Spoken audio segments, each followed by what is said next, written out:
आइंदा इमरान खान साहब की कोई मुलाकात नहीं करवाई जाएगी और अगली मुलाकात लगभग 15 दिनों के बाद होगी।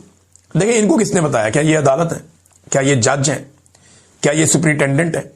वो एक इनका बैठा हुआ था बंदा हसन, वो यूके के एक न्यूज चैनल को इंटरव्यू दे रहा था, वो अजीबोगरीब बातें कर रहा था। वो कहता है जी इमरान खान क्योंकि तालिबान का दोस्त है इसलिए हम उसकी मुलाकातें नहीं करवाते, वो दहशतगर्दी करवा रहा है। कभी कोई स्टेटमेंट, कभी कोई स्टेटमेंट, मेरी तो समझ से बाहर है। यानी कभी ये कहते हैं इमरान खान यहूदियों का एजेंट है, कभी कहते हैं तालिबान का एजेंट है, कभी ये कहते हैं इमरान खान की मुलाकात जो है वो हम नहीं करवा रहे, कभी कहते हैं जी सुपरिटेंडेंट ऑफ जेल की मर्जी है वो नहीं करवा रहा। वजीर आजम इनका कहता है जनाब पूछ के बताऊंगा। तो जब आप झूठ बोल रहे हो ना और लगातार झूठ बोल रहे हो, आपकी सारी इमारत ही झूठ पे खड़ी हुई हो, तो फिर आपके पास कोई बयानिया नहीं होता। लिहाजा उस वक्त मुंह बंद करके बैठना चाहिए। खासतौर पे ऐसे चैनल्स को इंटरव्यू नहीं देना चाहिए जो आपको बार बार ये पूछें कि जनाब आपसे सवाल कोई और कर रहे हैं, आप जवाब कोई और दे रहे हैं। वहां पे बड़ी टका के बेइज्जती की है वो खातून एंकर ने। उन्होंने कहा जी आपने इतना कुछ कह दिया लेकिन मेरे सवाल का जवाब आपने नहीं दिया कि इमरान खान साहब के जो बुनियादी हुकूक है वो क्यों मुतासिर किए जा रहे हैं और क्यों मुलाकात नहीं होने दी जा रही। दो सर्वेज बड़े मजेदार हुए हैं पाकिस्तान में नादरी, एक साबिर शाकिर साहब ने करवाया और एक करवाया रिजवान गलज़ई साहब ने। इन दो सर्वेज के अंदर सवालात बड़े इंपॉर्टेंट थे। साबिर शाकिर साहब ने पूछा कि फील्ड मार्शल आसिम मुनीर को आना चाहिए या नया आर्मी चीफ आना चाहिए, तो बहुत लोगों ने उस पर वोट डाले और मैं हैरान हो गया कि 90% से ज्यादा लोग ये कह रहे हैं कि नया आर्मी चीफ आना चाहिए। आसिम मुनीर साहब के साथ वो नहीं जाना चाहते। और रिजवान गलज़ई साहब ने एक सर्वे करवाया जो इससे भी ज्यादा इंटरेस्टिंग है। उन्होंने कहा जी कि इस सूरत में कि मौजूदा हुकूमत की और एस्टेब्लिशमेंट की लड़ाई हो जाए, मिलिट्री एस्टेब्लिशमेंट की, तो आप किसके साथ खड़े होंगे? तो आपको फिर हैरत होगी कि ज्यादा लोग ये कह रहे हैं कि वो हुकूमत के साथ खड़े हो जाएंगे। एस्टेब्लिशमेंट की ऐसी सत्यानाश मंजी ठुक गई है कि अवाम ये कह रही है कि जनाब हम खड़े हो जाएंगे जाके हुकूमत के साथ, हम एस्टेब्लिशमेंट के साथ नहीं खड़े होंगे। ज्यादा लोगों ने ये ओपिनियन दी है। मैं हैरान हो रहा था कि एस्टेब्लिशमेंट की इतनी पतली हालत हो गई है कि लोग जाकर जिनके ऊपर चोरों और डाकुओं के टैग लगाए गए उनके साथ कहते हैं हम खड़े हो जाएंगे, लेकिन एस्टेब्लिशमेंट के साथ हम खड़े नहीं होंगे। तो नवाज शरीफ साहब के साथ ये एक मौका उनके पास मौजूद है, अगर वो इससे फायदा उठाना चाहे। ना उठाएंगे तो मियां साहब देखेंगे कुछ अरसे के बाद कि उनके साथ होगा क्या, क्योंकि मियां साहब को अब कभी भी कंफर्टेबल नहीं होने दिया जाएगा।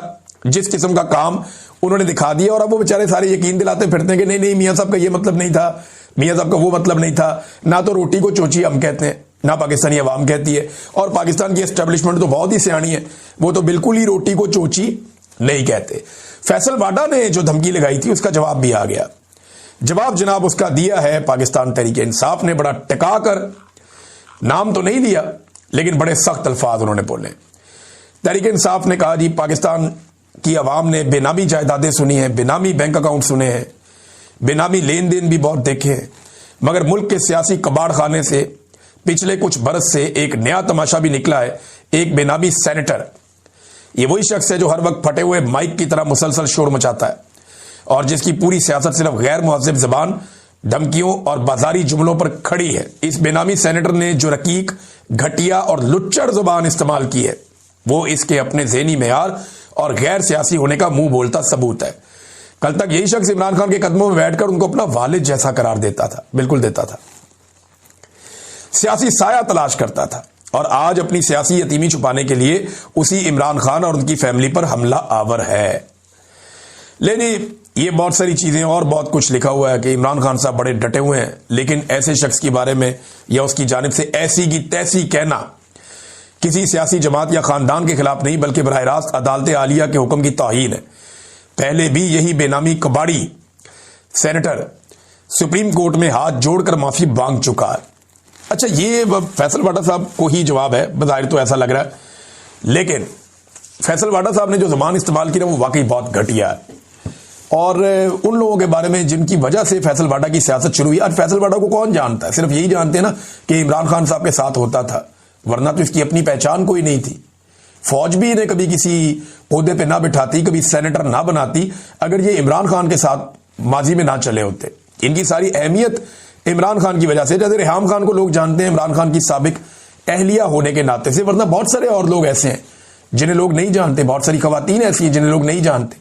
तो फैसल वाडा हो गया, ओन चौधरी हो गया, बहुत सारे और लोग हो गए, इनकी पहचान इमरान खान की वजह से, इनकी अपनी जाती कोई पहचान नहीं है। ये लोग हमेशा, ये जहां मर्जी चले जाएं, ये इमरान खान की वजह से ही हमेशा पहचाने जाएंगे।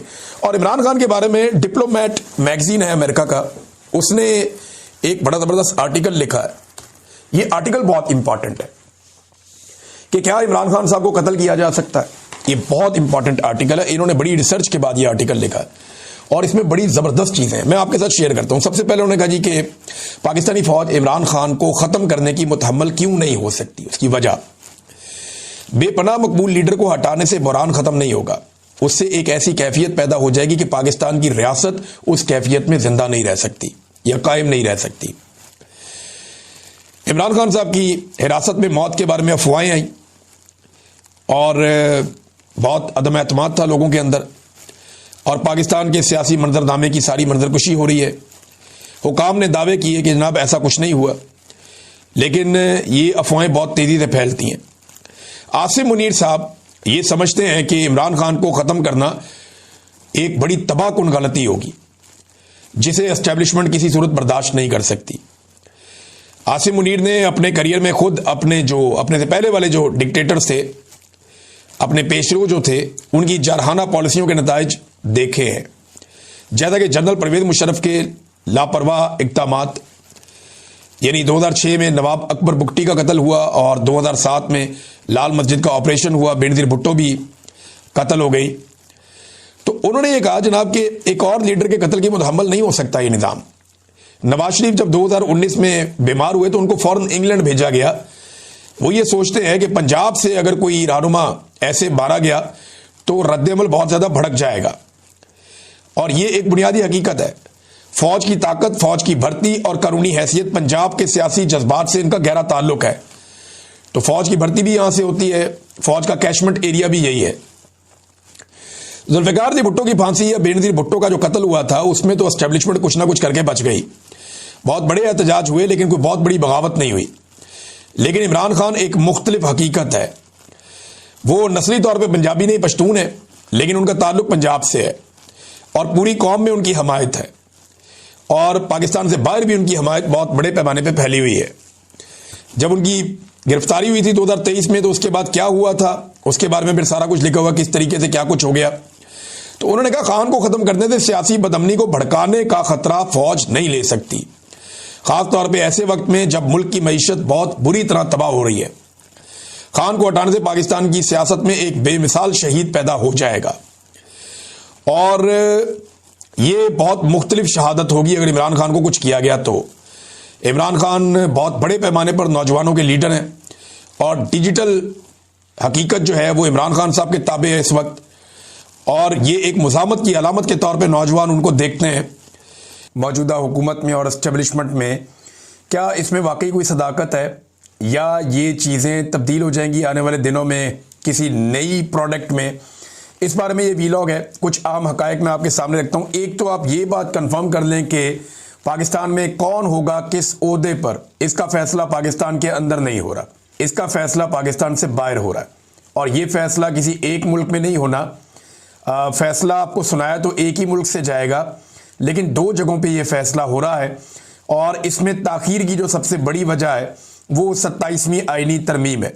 यानी 27वीं आईनी तरमीम में जिस किस्म का गंद मार दिया है, जो नाअहली उसमें की गई है, जिस किस्म की उसमें अजीबोगरीब चीज़ें छोड़ दी गई हैं, वो नालायकी अब सामने आ गई है। 27वीं आईनी तरमीम के बाद पूरे के पूरे इदारे का स्ट्रक्चर अजीबोगरीब कर दिया गया।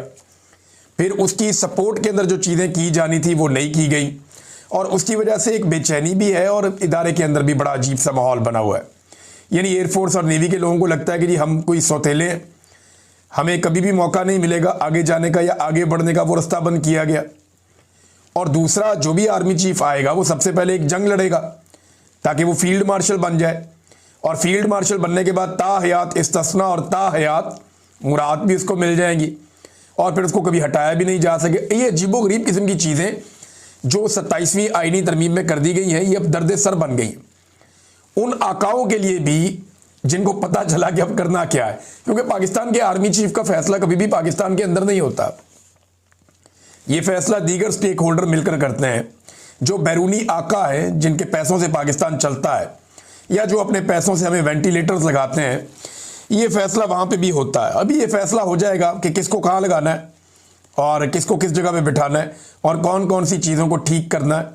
तो जब ये फैसला हो जाएगा तो लिस्ट आ जाएगी, उसके मुताबिक फिर चीज़ें आगे बढ़ेंगी लोकल सतह के ऊपर कुछ चीज़ें तय होने के बाद। अब कई लोग ये कह रहे हैं कि जनाब हुकूमत ने ये कर दिया, हुकूमत बड़ी नालायक है, हुकूमत बड़ी नाअहल है, हुकूमत ने 27वीं आईनी तरमीम में कोई कोताही की है, कोई नालायकी की है, हुकूमत का तो ना इसमें कोई लेना ना देना। ये तरमीम तो जिन्होंने बनाई है एस्टेब्लिशमेंट ने, इसके ऊपर काम भी एस्टेब्लिशमेंट ने किया है। सियासतदानों को तो इसकी अलिफ बे का भी नहीं पता था, उनके तो हवाले की गई और बताया गया कि जनाब ये पास करवानी है। नवाज शरीफ साहब ने और जरदारी साहब ने सर नीचे फेंक के अपने सारे बंदों को हुक्म दिया, सारे बंदे इकट्ठे किए और उसके बाद ये तरमीम पास करवा ली। और जिन दिनों में ये तरमीम पास हो रही थी उन दिनों में PMLN के MNAs की बाकायदा और पीपल्स पार्टी के तस्वीर दी गई थी एयरपोर्टों के ऊपर कि जनाब ये बंदे, और उनके नाम शाम भी थे कि ये बंदे कम से कम अभी पाकिस्तान से बाहर ट्रैवल नहीं करने चाहिए, अगर इनमें से कोई जाए तो उनको रोक लिया जाए ताकि पाकिस्तान के अंदर सारे के सारे बंदे मौजूद हों और कल को कोई बहाना ना करे जनाब मैं चला गया। तो ये एस्टेब्लिशमेंट की तरमीम थी। सियासतदानों पे इसका इल्ज़ाम ना लगाएं, सियासतदान बहुत समझदार होते हैं, वो बड़े तरीके से कोई तरमीम करते हैं, बड़ी मुशावरत करते हैं, चंद घंटों के अंदर ऐसी ही तरमीम होती है। और इसके पीछे सारा का सारा एस्टेब्लिशमेंट का खेला हुआ खेल था, उनकी नालायकी अब इनके खाते डालने की कोशिश की जा रही है। कई टाउट्स हैं वो आकर बैठ जाते हैं, बार बार ये कहते हैं कि हुकूमत की नालायकी, हुकूमत ने ये कर दिया, हुकूमत ने कुछ नहीं किया। सियासतदानों का इससे कोई लेना देना नहीं है।